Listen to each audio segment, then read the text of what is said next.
As an archaeologist, I'm in a delightful business of discovery. You never know what to anticipate as to what you're discovering. Archaeology provides the stories that you cannot find through historical documents, whereas when you dig something up in the ground, it's solid truth. The human is an inquiring species, and we have a great interest in our own past. And archaeology is the major way in which the past, where it hasn't been recorded in writing, can be explored, interpreted, and understood.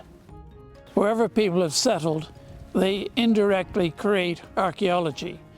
And because of that, we'll be constantly discovering new things about people. Every day can be an exciting adventure.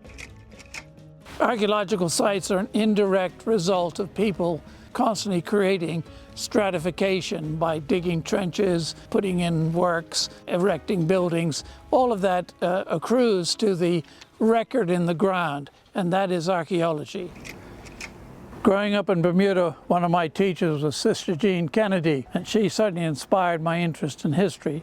In those days, there was very little attention paid to teaching Bermuda history in school, so one was much more occupied with riding motorcycles, being a diddly bop. At the University of Miami, there was a professor called Lydia Wyckoff who said you could go to England, they'd pay you 2 and 6 a day to do archaeology instead of having to pay a large tuition fee as you had to do in the United States. In the summer of 1967, I went to Winchester, England, the ancient capital of Britain, to do my first year of archaeology, or summer of archaeology. And from there, I spent a year in Norway. And then I also was able to go to the highlands of Papua New Guinea and dig up ancient gardens.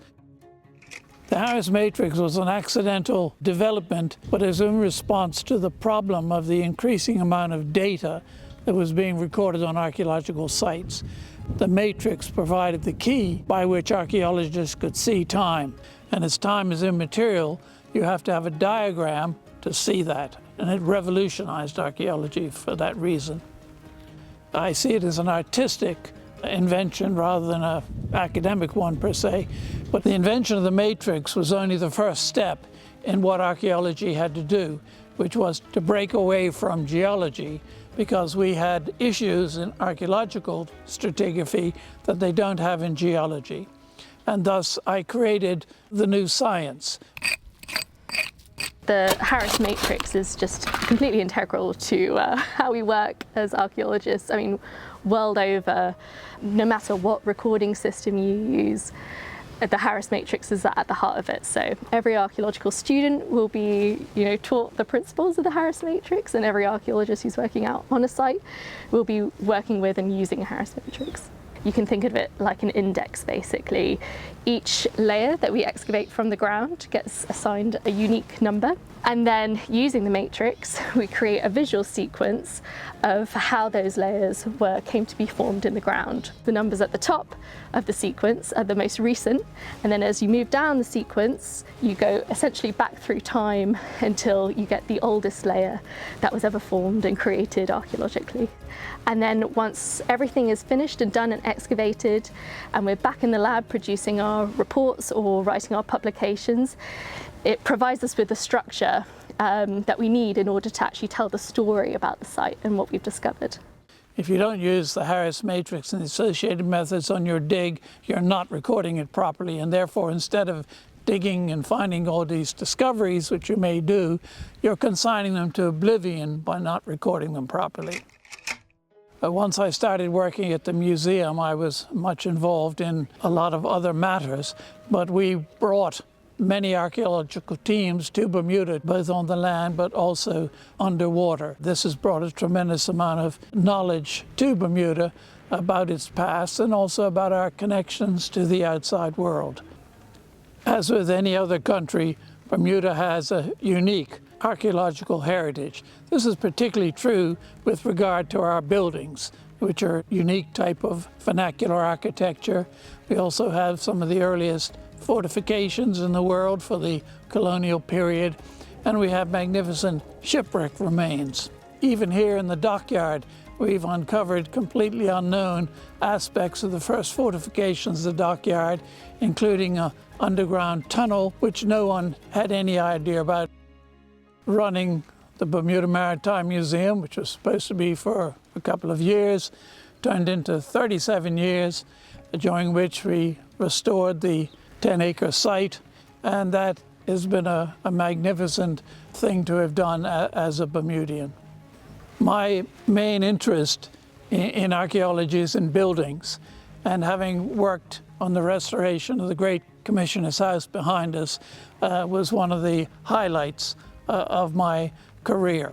With all great monuments, you can either knock them down or you can repair them and restore them and find a new life for them. And that's what's happened with the Commissioner's House. Many, many people donated and volunteered their time and so on to bring the building back to life. And now it's one of our national monuments, and internationally it's a very, very famous building because of its early use of cast iron in the structural members of the building. During his tenure, he laid a really strong foundation for a professional museum. He oversaw the transformation of the derelict Keep Fort into a first-class, internationally recognized Heritage Center museum. He was also present there for the shift from the Bermuda Maritime Museum to the National Museum of Bermuda.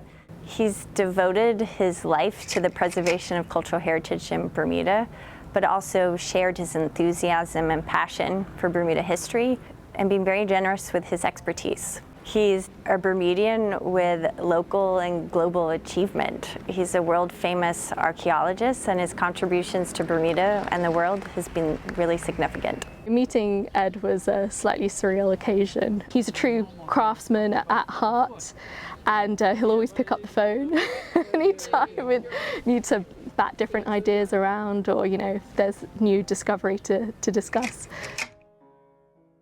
I was born into a family of 7 children, and I was the only one fortunate enough to go away to university.